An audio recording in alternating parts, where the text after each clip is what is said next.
सावन तट की कथा। हनुमान जी ने पूछा नंदी से, मैं उस ब्रह्म हत्या से कैसे छूट सकता हूँ?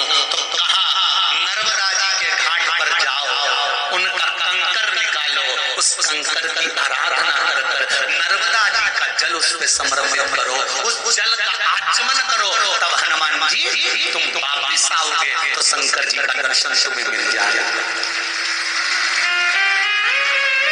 आज भी शूलपाणेश्वर में हनुमान जी ने जिस कंकर को नर्मदा के जल से निकाला था, वो हनुमतेश्वर महादेव आज भी विराजमान है।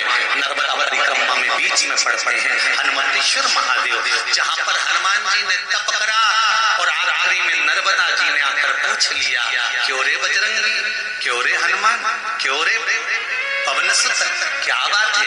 हनुमान जी कहते हैं, माँ मुझे शंकर और पार्वती का दर्शन करना है, पर मेरे माथे पर ब्राह्मण हत्या चढ़ गई थी। ब्राह्मण हत्या चढ़ गई थी? हाँ, तो तुझे यहाँ किसने भेजा है? नंदी ने भेजा है। नंदी ने? हाँ, क्या चाहता? मुझे शंकर और पार्वती का दर्शन हो जाए, मेरे माथे पर जो ब्राह्मण हत्या चढ़ी है वो समाप्त हो जाए। तो नर्मदा जी ने कहा, सुन हनुमान, गंगा की 100 डुबकी व्यक्ति को तारती है, नर्मदा जी का तो केवल दर्शन ही व्यक्ति को तार देता है। हनुमान, तुझे मालूम है गंगा जी को जब श्राप लगा था ना, तब गंगा की आंख में जल भरा था, तब नर्मदा जी कहती है कि मुझे शिव ने कहा था कि गंगा के पास जाओ, उसको लेकर आओ। मैं गंगा को लेने के लिए गई थी, पर गंगा का अभिमान बहुत था। वो कहती थी, मैं तो तार देती हूँ, गजन कितने पापियों को मैंने तारा, तब मैं लौट कर वापिस आ गई थी। सुनो हनुमान, तब गंगा जब बहुत श्राप से लिप्त हो गई, तब मेरे पास आकर रोने लगी। एक स्त्री के पास जाकर ही दिल की बात कहती, तब मैंने गंगा के उस श्राप से उसको धो दिया। दुनिया गंगा नहाने जाती है और गंगा नर्मदा नहाने आती है, वो नर्मदा का साधारण होता है। स्मरण में ये मन निरंतर लगा, उससे बढ़कर कोई सुख नहीं हो सकता।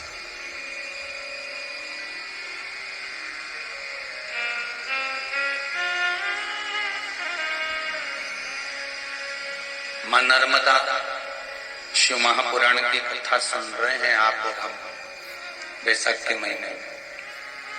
नर्मदा जी का नाम ही नर्म से मतलब होता है सुख, आनंद, और दाता मतलब होता है देने वाली। जो सुख की देने वाली है, स्मरण की देने वाली है, भजन की देने वाली है, भगवत स्मरण की देने वाली है, वो नर्मदा। ये साधारण सी कोई ऐसी बहने वाली नदी नहीं है।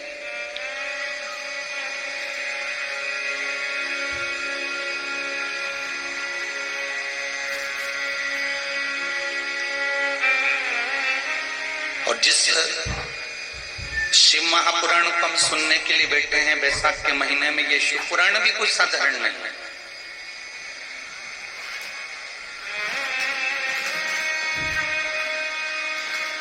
शिव महापुराण की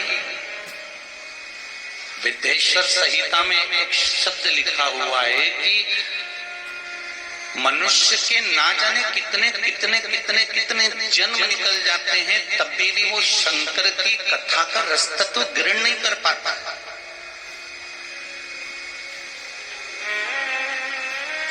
और फिर आखिरी में भटकने के बाद में जब सब दूर डोल लेता है, भटक लेता है, सारे संसार में भटकने के बाद फिर अंत में भगवान शंकर की शरण में आता है, तब जाकर उसको कुछ फल मिलता है।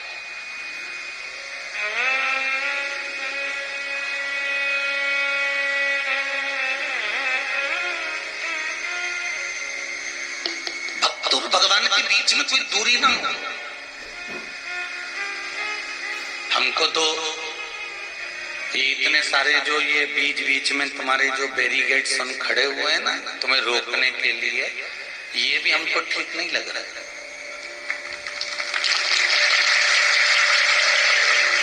केवल ये जो पाइप लगा है यहाँ पर एक बैरिकेड्स होना चाहिए जजमान को बैठने के लिए, बाकी का जितना है तुम्हारे और हमारे बीच में कोई पर्दा हो ही नहीं तो मजा ही नहीं आए कथा बाज कर। अब तुम भी वो झरोका में से ऐसे झांक रहे राम,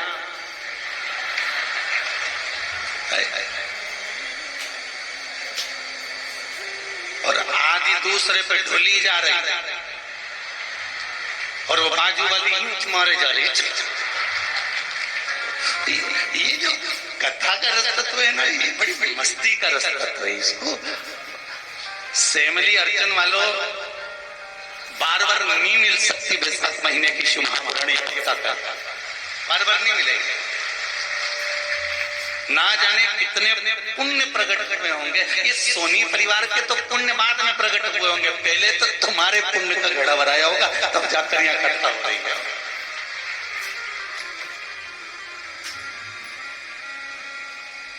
पुण्य का घड़ा पहले तुम्हारा भराया।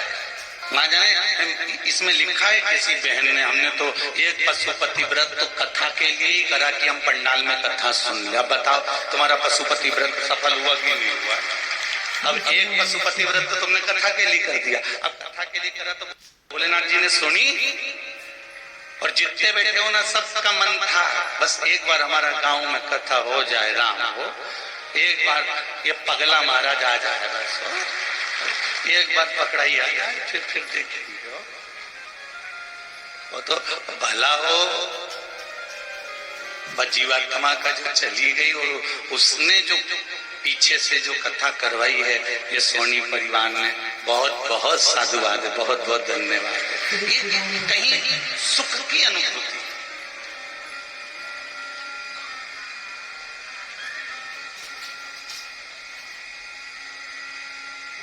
किसी के मरने के बाद में कोई पुण्य करवाता है और किसी के मरने के बाद में लोग उसके जाने के बाद उसको अपशब्द कहते हैं। दो तरह के लोग रहते हैं।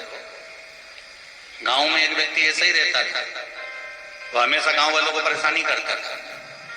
उसने विचार करा कि मैं मर जाऊंगा तो फिर इनको परेशान कौन करेगा।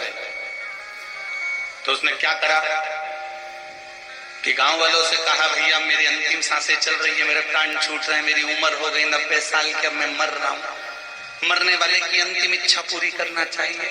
मेरे दोनों हाथों में 2 कील ठोक दो और पांव के पंजे में 2 कील ठोक दो, बस इतनी सी मेरी अंतिम इच्छा है, फिर मैं मर जाऊंगा।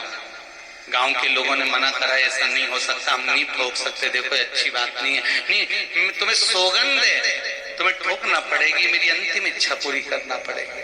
और गांव के सरपंच ने कहा ठोक दो। गांव के लोग कीला लाए तो उसके हाथ में ठोका, तो उसके पांव में ठोका।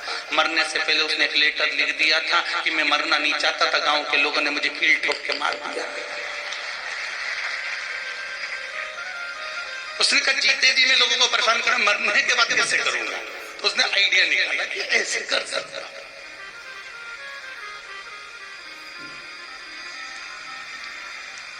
कोई होता है जो पुण्य कराता, कोई होता है जो भजन कराता, कोई होता है जो सत्कर्म कराता।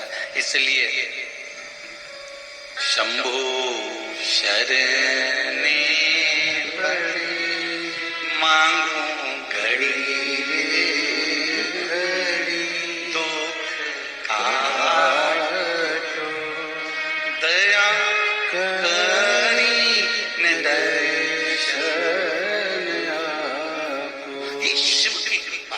शंकर की अविरल भक्ति।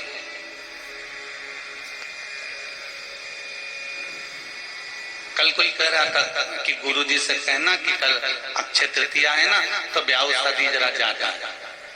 तो वो सेलेस भैया है ना, उन्होंने कहा होगा कि गुरुजी से कह देना कि जरा ब्याह शादी ज्यादा है तो हो सकता है कि पहले दिन कथा में कम लोग आए, पर बाप बड़ा हम तुम काया गए इतना सारा। अब इन्होंने तो कहा कि पहले दिन कम लोग आवेंगे, ऐसा तो हमारा इतना सा कहना था शैलेश भैया जितने बैठे हैं इनके भी किसी संबंधी की यहाँ पर शादी हो रही होगी, पर संबंध दो तरह के होते हैं। एक वो संबंध जिसको निभाना था वो वहां चले गया, और एक संबंध जिसको शंकर से निभाना था वो यहाँ। ये संबंध की बात है।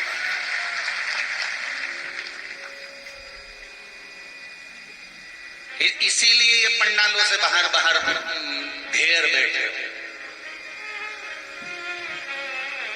ये शिव मैंने तेरे ही भरोसे। भोज की या साधु भोज की जब पत्तल लगती थी, पंगत लगती थी, विवाह की जब पंगत लगती थी, तो एक ऐसी पंगत जब लग जाती थी, उस पंगत में लगने के बाद एक साथ भोजन चालू होता था। बोलो सही है कि गलत है? एक साथ भोजन करने के बाद लोग उठते थे,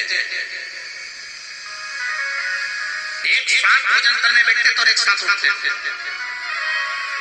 और जो परसगारी करने आता था, गुलाब जामुन लेकर आया, चाहे बर्फी लेकर आया, चाहे पूरी लेकर आया, चाहे सब्जी लेकर आया, सबसे पूछते पूछते पूछते पूछते जाता था। ये नहीं कि उसका पहचान वाला वहां बैठा है तो मैं पहुंच गया और गुलाब जामुन दे दी। क्यों? क्योंकि अगर पहचान वाले को गुलाब जामुन दे दी और यहाँ से लेकर वहां तक में अगर 14 लोग बैठे हुए, 15 लोग बैठे हुए, उन 15 लोगों को नहीं पूछा और उनको अगर गुलाब जामुन नहीं दिए, तो वो 15 के भूखे रहने का दोष तो जिसने अपने पहचान वाले को गुलाब जामुन दिए उसको लग जाता था, और 1 वर्ष तक उसको अन्न का निवाला देव योग से नहीं बनता।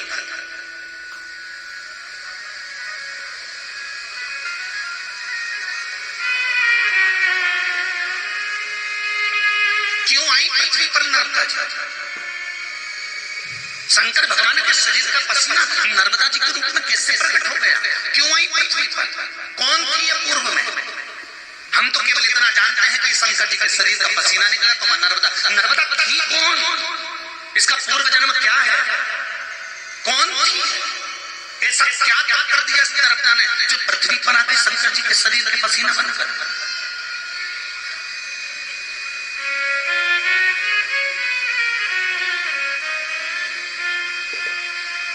बहुत सारे प्रश्न हैं मां नर्मदा जी से जुड़े हुए कि पूर्व में नर्मदा कौन थी, कहां से आई?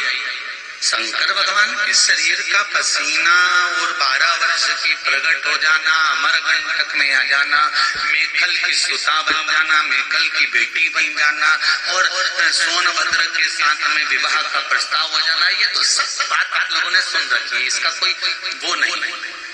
पर मूल बात पर चलना है शिव महापुराण की कि नर्मदा पूर्व में कौन थी, कौन थी, क्यों आई?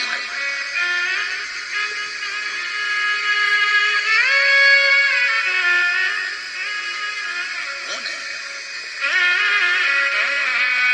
जिसके तब साधना स्मरण में जीव डूबा रहता है? वो कौन थे?